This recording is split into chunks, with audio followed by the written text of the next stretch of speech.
তা এখন কোথায় যাচ্ছ? গঙ্গায় স্নান করে পবিত্র হবে বলে? তখন সঙ্গে সঙ্গে গিরিশ ঘোষ খুব অসাধারণ উত্তর দিচ্ছেন, গিরিশ, তুমি গঙ্গায় যাচ্ছ স্নান করে পবিত্র হবে বলে? গিরিশ তখন বলছেন, তোমরা জানো যিনি আমার মাথায় হাত রেখেছিলেন তার চরণ থেকে গঙ্গা সৃষ্টি হয়েছে। আমি এখন এত পবিত্র হয়ে গেছি, আমি স্নান করলে গঙ্গা পবিত্র হবে। নির্গত নিখিল কলমশতয়া। এই যে গৃহস্থদের জন্য যে বলা হয়েছে তোমরা এইগুলো করবে, তাতে কি হবে? নিত্য, ওই যে নিত্যকর্ম বলা হলো, নৈমিত্তিক কর্ম, মাঝে সাঝে যে উৎসবগুলো, প্রায়শ্চিত্ত, মাঝে মাঝে যখন আমরা প্রায়শ্চিত্ত করি, মানে একটু উপোস করলাম, একদিন সারাদিন জল না খেয়ে কিছু না খেয়ে উপোস করছি, কি না আমি যদি কোনো কিছু খারাপ করে থাকি, মনে করতে পারছি না, কিন্তু তবু যদি কিছু করে থাকি সেটা যেন চলে যায়, তাই প্রায়শ্চিত্ত করছি। কাউকে কোনো একটা কঠিন কথা বলেছি কোনো দিন, তার জন্য তার খুব দুঃখ হয়েছে, তখন ঠিক করলাম একদিন আমি কথাই বলবো না, আমার এই কিছুতেই জিভটা আমার কন্ট্রোলে আসছে না, আছে বেশ, আমি কথাই বলবো না। এটাকে বলে প্রায়শ্চিত্ত করা, নিজেকে একটু শাস্তি দেওয়া। এই খ্রিশ্চানরা ওরা অবশ্য নিজেদেরকে পিঠে দেখবেন ওই কাঁটা দিয়ে মারে, আবার সেই ট্র্যাডিশন একই দেশের, তো ওই রকমই মুসলিমদের মধ্যেও আছে, কাঁটা দিয়ে মারতে থাকে ইত্যাদি ইত্যাদি। তো আমাদের অতটা নেই, আমাদের হচ্ছে আমরা হয়তো একদিন জিহ্বাকে সংযত রাখলাম, কিংবা একদিন এরকম করলাম, এরকম। তো প্রায়শ্চিত্ত উপাসনা অনুষ্ঠানে না নির্গত নিখিল কলমশতয়া। কলমশ মানে হচ্ছে পাপ। তা পাপ কর্মটা কি? যেটা যে কোনো কর্ম ঈশ্বরের থেকে আমাকে দূরে নিয়ে যায়, ওটা পাপ কর্ম। যেটাই আমাকে ঈশ্বরের থেকে দূরে নিয়ে যায়, তো হিংসা, ক্রোধ, অভিমান, এগুলো সব ঈশ্বর থেকে দূরে নিয়ে যায়, সেই জন্যেই ওটা হচ্ছে পাপ কর্ম।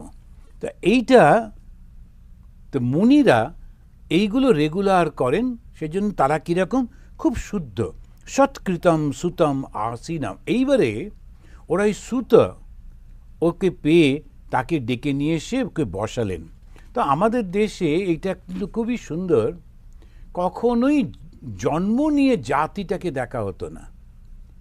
আমাদের সব থেকে বেশি হাইয়েস্ট রেসপেক্ট হচ্ছে যে পড়াশুনো জানে, যার জ্ঞান আছে, যার বিবেক আছে, ওকে আমরা খুব ভালোবাসি, খুব সম্মান করি। সুত মানে শূদ্র, তা হোক, ওর তো অনেক জ্ঞান।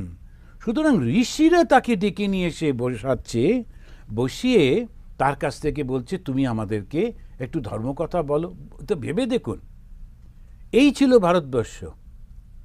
কে এই সমস্তগুলো বলল যে শূদ্র হলে মন্দিরে ঢুকবে না, দূর করে দাও, তাকে মারো? মাঝখান থেকে কতগুলো উৎপেতে লোক কিচ্ছু জানে না, তারা এইগুলো সব নিজের মনে একটা করে করে দিচ্ছে।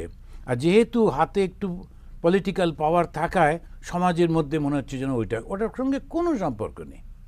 রামকৃষ্ণ মিশনে রামকৃষ্ণদেব ওই জন্যেই ওটাকে প্রতিষ্ঠা করবার জন্য চেষ্টা করছেন, যে ঠিক ঠিক আমাদের হিন্দু ধর্মটা কি। উনি দক্ষিণেশ্বরের একটা ম্যাথরের বাড়িতে গিয়ে তার বাথরুমটা পরিষ্কার করে দিয়েছিলেন। শ্রেষ্ঠ ব্রাহ্মণ, কিন্তু ব্রাহ্মণত্বের কোনো গর্ব তিনি রাখতেন না। এইটা যে যারা শিক্ষিত, শ্রী শ্রী মা তার বাড়ির বাচ্চাদের বলছেন যে একজন নিচু জাতের কিন্তু ডাক্তার এসেছেন, মা বলছেন যাও ওকে গিয়ে প্রণাম করো, পা ছুঁয়ে প্রণাম করো। অন্য বউগুলোর সঙ্গে সঙ্গে ব্রাহ্মণের সব মহিলারা, তারা এসে মাকে কানে কানে বলছেন, মা তুমি জানো না ও তো অব্রাহ্মণ, আমাদের বাড়ির মেয়েরা ওর পা ছবে কী করে? মা বলছেন এত শিক্ষিত মানুষ, কত লোকের উপকার করে ওষুধ দিয়ে, ও যদি ব্রাহ্মণ না হয় তাহলে আর কে ব্রাহ্মণ? এই হচ্ছে ব্রাহ্মণত্ব। তা এই জিনিসগুলো যত আমরা বিশেষ করে বুঝতে পারবো, তত এই ধর্মটা ঠিক ঠিক ধরতে পারবো। এইখানেতে ওরা বলছেন শুকদেব তিনি জন্মসিদ্ধ যোগী। তো একটা প্রশ্ন আমরা গতবারে করে ছেড়ে দিছিলাম, আজকে তার উত্তরটা দেখব। সেই প্রশ্নটা তুলেছেন স্বামী গীতানন্দজি মহারাজ তার ভাগবত বইতে। বলছেন যে 18টা যে পুরাণ, সে 18টা পুরাণের মধ্যে 17টা পুরাণ ব্যাসদেব এই সুতদের শিখিয়েছেন। সুতো মানে যাদের খুব বুদ্ধি, মনে রাখতে পারে, খুব ইন্টেলিজেন্ট আছে না। আমাদের একজন ওই মাতাজি আছেন, একবার যদি কিছু শুনেছেন বাস আর বলবে না, সে এক মুশকিল। তো কোনো একটা কিছু বলে থাকলে খুব মনে রাখতে হবে ও কী বললাম ওর সামনে, কেননা 10 বছর পরে হলো না আপনি তো ওই দিন অমুক সময় এইটা বলেছিলেন, এ মহা উৎপাত। সেই জন্যে এরা হচ্ছে কিছুতেই ভোলে না, ভীষণ খুব ভালো বুদ্ধি। তো এই যে বুদ্ধি যাদের, তাদেরকে উনি শিখিয়েছিল 17টা। 18টা এই যে ভাগবত, সেটা কিন্তু ওনার নিজের ছেলেকে শেখালেন। কিন্তু ছেলের তো ওদিকে মনই নেই, ছেলে তো দেহ বোধই নেই, জন্ম থেকে শুদ্ধ সুখদেব। জন্মাবার পর যেই বড় হলো ও ঘর ছেড়ে চলে গেল, ওর পেছন পেছনে ছুটছেন যে ব্যাসদেব ছেলেকে ডাকছেন, শুনতেও পাচ্ছে না, ও বিভোর হয়ে রয়েছে ব্রহ্ম জ্ঞানে। তখন ব্যাসদেব যখন ডাকছেন, শুনছেন যে চতুর্দিকে পাখিরা পর্যন্ত ডাকছে, গাছপালা যেন ডাকছে, কিন্তু ও সাড়া দিচ্ছে না। কিছুক্ষণ পর ব্যাসদেবের মনে হলো উনিও ব্রহ্মজ্ঞানী, কিন্তু তথাপি তার ছেলের তুলনায় না, ছেলে সেই 24 আওয়ার্স একেবারে ওরকম। তখন উনি বললেন যে না, এ আমি কাকে ডাকছি, কে পিতা কে পুত্র, এটা নয়। তখন উনি চলে এলেন।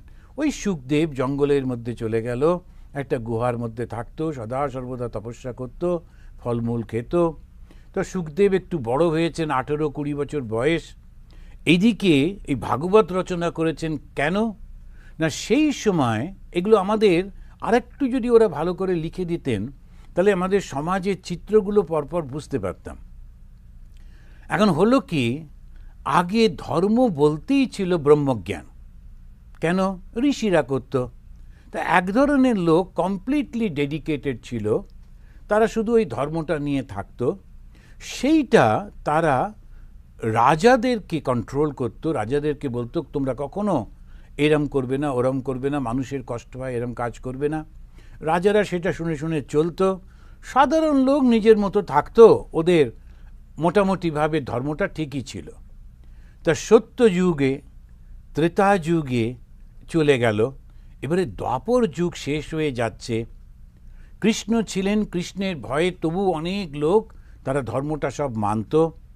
কিন্তু কৃষ্ণ যখন চলে যাচ্ছেন, তখন ঋষিরা নিজেদেরকে খুবই অসহায় বোধ করছে, প্রোটেকশন দেবে কে? এই যে আমরা এখানে বসে আছি, যদি চারপাশে গুন্ডারা আসে, আমরা কি ধ্যান করতে পারবো না, বই পড়তে পারবো না, কি করতে পারবো? সুতরাং যখনই সমাজটা টালমাটাল হয়ে যায়, তখনই কিন্তু এইটা ভেঙে পড়ে।